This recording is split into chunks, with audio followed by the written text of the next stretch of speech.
دونوں پائلٹس کو ہمیشہ سلوٹ کرتا ہوں جب بھی سوچتا ہوں، وہ یہ تھا کہ جو ایئر ڈیفنس سسٹم ہے نا S-400، یہ اس کی رینج ہے 400 کلومیٹر، اور اس کی جو اپر جو ٹارگٹ جو انگیج کرتا ہے 34 کلومیٹر اس کی آتی ہے، اور یہ ایک ملٹی بہت سارے ٹارگٹ ایک ٹائم پہ، یعنی 36 ٹارگٹ ایک ٹائم پہ انگیج کرتا ہے۔ اس کا ریئیکشن ٹائم 1 سیکنڈ ہے۔ اب اس S-400 کے اندر پاکستان کے 2 پائلٹس، غالباً 2 یا 1 JF-17 تھنڈر، انہوں نے اس S-400 کے اندر فلائی کیا، اس کی فائرنگ رینج کے اندر فلائی کر کے گئے، اور اس کے لیے ایک کوریڈور کریٹ کیا آپ کے سائبر وارفیئر نے، الیکٹرانک وارفیئر نے۔ اب S-400 کے اندر فلائی کرنا، اس سسٹم کے اندر فلائی کرنا، اس کے بعد اس کو میزائل مارنا، اس کے کمانڈ سٹرکچر کو تباہ کرنا، اور اس کے بعد اس سے بخیر و تعافیت واپس اپنے آپ کو ایز آؤٹ کرنا، یہ سوسائیڈل مشن تھا جو وہ کہہ کے گئے تھے کہ ہم سوسائیڈل مشن پہ جا رہے ہیں۔ تو اس کے بعد اس S-400 کی بیٹری کو تباہ کر دیا، اس بری طرح تباہ کیا کہ نریندر مودی اتنا مجبور ہوا کہ اس نے اگلے دن اس کے لانچر کے سامنے کھڑے ہو کے فوٹو کھنچائی دنیا کو یہ بتانے کے لیے کہ S-400 تباہ نہیں ہوا۔ اچھا، یہ مجھے ایک اور بتائیے گا کہ انڈیا کے اندر گھس کے مار کے آئے تھے یہ S-400؟ وہ انڈیا کا جو ڈائلاگ ہے نا گھس کے ماریں گے، وہ ہم نے استعمال کیا کہ گھس کے میں بتا رہا ہوں نا، وہ انڈین نہیں، وہ جو ہمارے ایئر ڈیفنس سسٹم کی بیٹری انڈیا کے اندر ڈپلائیڈ تھی نا، آدم پور پہ ڈپلائیڈ تھی، وہ آدم پور اس جگہ کا نام ہے، وہاں اندر گھس کے یہ فلائی کر کے گئے، اس کو ہٹ کیا، S-400 کو تباہ کیا۔ اور ہمارے کون سے ایئر کرافٹ سے؟ ہمارے تھے JF-17 تھنڈر۔ اچھا، کتنے تھے؟ JF-17 تھنڈر کتنے تھے؟ دو غالباً تھے، 2 ایک تو وہ پھر وہاں سے نکل کے بھی آئے، تو یہ ایک سوسائیڈل مشن تھا اس پائلٹ کے لیے۔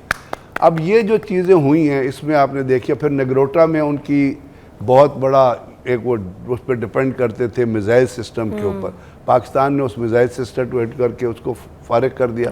اس کے بعد نوشیرہ میں جتنا کمانڈر کا بریگیڈ ہیڈ کوارٹر تھا، اور اس کے بعد آن دی لائن آف کنٹرول جو چیزیں جو ان کے بنکر تھے جہاں سے پاکستان پہ فائر ہوتا، پھر راجوری کے اندر ان کا ایک ٹریننگ سینٹر تھا جہاں وہ دہشت گردوں کو ٹرینڈ کیا کرتے تھے، پاکستان نے اس کو میزائل ہٹ کر کے تباہ کیا، اور یہ بتایا کہ ہم کر رہے ہیں۔ یعنی یہ ہوا کہ انڈین جب ہوا تو انڈیا کے اوپر اتنا سختہ آیا کہ انہوں نے اپنے جتنے 4 دن کے لیے جتنے ایئر کرافٹ تھے ان کو وہ ڈیپتھ میں موو کر دیا، یعنی وہ جو فرنٹ سے اٹھا کے جو وہ ایسٹرن کمانڈ سے ان کو واپس لے گئے۔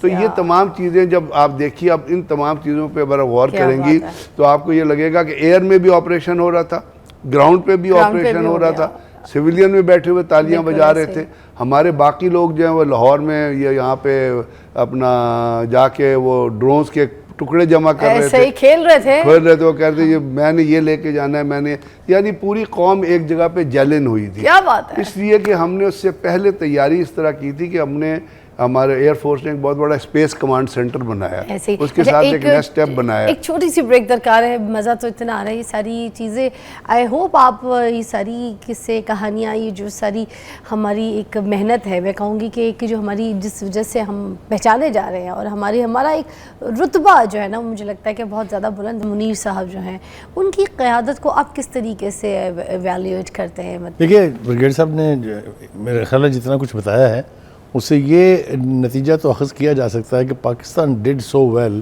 کہ پوری دنیا میں اس کی دھوم جو ہے وہ مچی ہوئی ہے۔ بے شک۔ اور ایک بات میں اور بتاؤں کہ جس فوج کو اتنی بڑی، جو اپنے آپ کو ہم سے 5 گنا 10 گنا پتہ نہیں کتنے گنا بڑی سمجھتی تھی air force wise, navy wise اور ایون ٹروپس وائز، اس کی جو ہزیمت اٹھانی پڑی ہے اس کو، اب یہ ڈیکیڈز لگیں گی اس کو اس ڈیمورلائز ایٹیچیوڈ سے باہر آنے میں۔ میں اگر آپ کو اس کی مثالیں دینے بیٹھوں تو پوری تاریخ بھری پڑی ہوئی ہے۔ 1965 میں ہم نے اسی دشمن کا مقابلہ کیا تھا، بہت کم ہماری کیپیسٹی تھی ٹو ڈیفینڈ۔ 1948 میں پیچھے چلے جائیں تو بالکل ہی نہیں تھی، اجڑا اجایا پاکستان ملا تھا، کچھ بھی نہیں تھا ہمارے پاس، and we still fought well. 1965 میں وی فوٹ ویل۔ 1971 میں اگر ہم وہاں کی لوکل پاپولیشن جو ہے اس کے ساتھ وہ سب گڑبڑ جو اس کا مودی کریڈٹ لیتے ہیں کہ ہم نے مکتی بانی کو ٹرین کیا اور اپنی فوجیوں کو ان کی گابز کے اندر وہاں بھیجا، یہ اگر نہیں ہوتا، اور اس کے بعد پھر یہ اب ہم نے ہندوستان کو دھول چٹائی ہے ہمیشہ جب بھی ہمارا ان کے ساتھ انکاؤنٹر ہوا ہے، اور یہ بات اب ان کو پتہ ہے یہ جو لوگ کہتے ہیں نا کہ جی وہ میں اگلے دن سن رہا تھا کہ وہ آرمی چیف کہہ رہے ہیں کہ وہ آپریشن سندور 2 اب ہم کرنے والے ہیں، چونکہ پہلا جو ہم نے کیا تھا اس میں تو ہم نے پرانی ٹیکنالوجی استعمال کی تھی. عقل کے اندھے ہیں وہ، جھک مار رہے ہیں وہ، ان کو یہ پتہ ہے کہ اب پاکستان کے متھے اگر ہم لگیں گے تو آگے سے کیا ہونا ہے، کیونکہ ہم وہیں نہیں بیٹھے ہیں جہاں ہم نے ان کو انکاؤنٹر کیا تھا. ہم جس برق رفتاری سے آگے جا رہے ہیں یہ غالباً ان کو یا تو اندازہ نہیں ہے، اور اگر اندازہ ہے تو پھر ان کو سوچ سمجھ کے بولنا چاہیے. کوئی آپریشن سندور 2 ہونے نہیں جا رہا ہے. ان کو یہ ڈرامے کرنے ہوتے ہیں، جس طرح پہلگام کا کیا انہوں نے، اس سے پہلے اڑی کا کیا انہوں نے. وہ سب کچھ اپنی لوکل جو کانسٹیٹوئنسیز ہیں ان کے لیے الیکشن لڑنے ہوتے ہیں انہیں مختلف اسٹیٹس میں، اور پاکستان بیشنگ جو ہے وہ ان کا ایک ویپن ہے، وہ سمجھتے ہیں کہ وہ ویپن ہے. RSS بھی اسی پر چل رہی ہے، BJP بھی اسی پر چل رہی ہے. کانگریس ذرا تھوڑی سلائٹلی سافٹر ہے، لیکن وہاں Pakistan bashing has been their tool to win elections. تو یہ پہلگام ہو، ہم نے تو اس پہلگام کے اوپر ان کو کہا آپ انڈیپینڈنٹ انکوائری کر لیں، چلیے نہیں کرتے، ایک انٹرنیشنل کمیشن بنا دیتے ہیں. اس پر بھی راضی نہیں ہوئے، اس لیے کہ ایویڈنس ان کے پاس تھی نہیں. جو بات بریگیڈیئر صاحب نے کی میں اس میں تھوڑا سا اضافہ کرنا چاہتا ہوں کہ 10 لاکھ فوجی ہیں وہاں انڈیا کے ایٹ لیسٹ، اور کتنی کنٹونمنٹس ہیں آپ سوچ بھی نہیں سکتے اس کے حوالے سے. اس کے باوجود اگر ہماری پینیٹریشن اتنی ہے کہ 200 miles inside their territory اگر ہم جا سکتے ہیں تو اس فوج کو تو ڈوب مرنا چاہیے. اور یہ میں نہیں کہہ رہا ہوں، یہ اینالسٹ کہہ رہے ہیں کہ وہ ایوری سٹیزن ان آکوپائڈ کشمیر از اوور پروٹیکٹڈ. ایک ایک کے اوپر 2 فوجی کھڑے ہوئے ہیں وہاں پر. اس کے باوجود اگر ہم اتنا کچھ کر سکتے ہیں تو اس فوج کو تو خودکشی کر لینی چاہیے. اور دوسری بات یہ ہے کہ انٹرنیشنلی ہمیں جو بینیفٹ ملا ہے اس وار کا، جو ہم نے شروع نہیں کی تھی، ہم پر امپوز کی گئی تھی، وہ آنے والے دنوں میں آپ دیکھیے گا کہ where we are rated now. یہ ہم انٹرنیشنل پیس کیپر ایسے ہی بن گئے ہیں، یہ معجزے تھوڑی ہوتے ہیں، اس کے اندر تو قوم کا کنٹریبیوشن ہوتا ہے. ایسے ہی ہے. یہ جو وار ہم نے لڑی ہے اس کے بعد سے ہمارے فیلڈ مارشل کا جو امیج کہاں گیا ہے وہ آپ دیکھ لیجئے.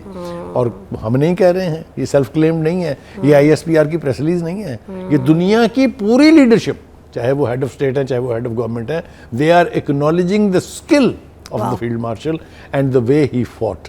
یہ تذکرہ ہوتا ہے جہاں کہیں بھی ذکر آتا ہے ان کا، اس کے ساتھ یہ تذکرہ ہوتا ہے. حتیٰ کہ پریزیڈنٹ ٹرمپ نے بھی یہ کہا ہی از اے اسکلڈ سولجر.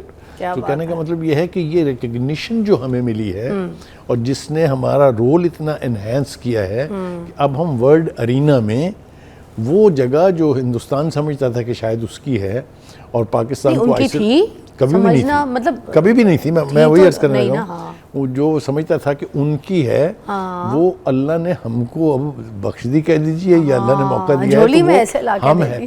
ہم آئسولیٹڈ نہیں ہیں، ہندوستان از آئسولیٹڈ. کیا بات ہے، واہ. اچھا بریگیڈیئر صاحب، میں آپ سے بھی پوچھنا چاہوں گی کہ یہ اس بار ہم نے ایک نئی جنگ دیکھی. میں فار ایگزامپل اپنی بات کروں گی، میری بیٹی کی بات کروں گی. جو ہماری جنریشن ہے نا، انہوں نے ایک نئی طریقے کی جنگ دیکھی، ایک ڈرونز کی جنگ. ادھر